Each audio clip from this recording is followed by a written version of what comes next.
తెలుగు యువతకు అభినందనం, తెలుగు మమతకు అభివాదనం, తెలుగు జాతికి శుభాభినందనం.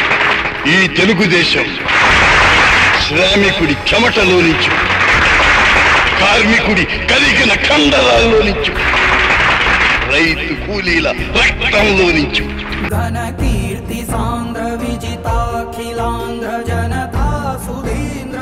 నందమూరి తారక రామారావు గారు ఒక వ్యక్తి కాదు, ఒక శక్తి.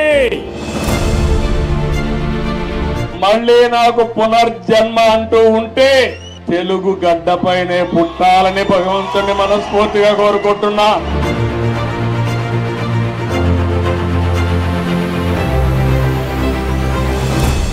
ఒక పక్క అభివృద్ధి, ఇంకో పక్క సంక్షేమం, రెండు కూడా సుపరిపాలనతో ముందుకు తీసుకుపోతామని చెప్పి కూడా నేను మీకు తెలియజేస్తున్నా.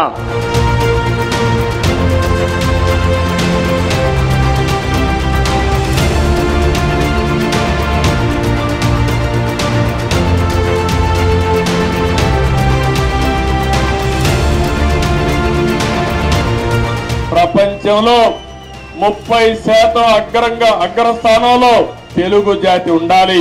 ప్రపంచంలో భారతీయులు నెంబర్ 1 గా ఉంటారు. అందులో 35% తెలుగు వాడు ఉండాలని నేను ఆలోచిస్తున్నా.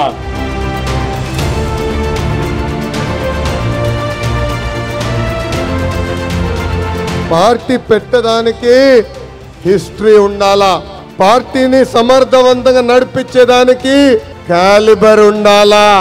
ఆ హిస్టరీ ఉన్న వ్యక్తి ఎన్టీఆర్, ఆ క్యాలిబర్ ఉన్న వ్యక్తి మన చంద్రన్న.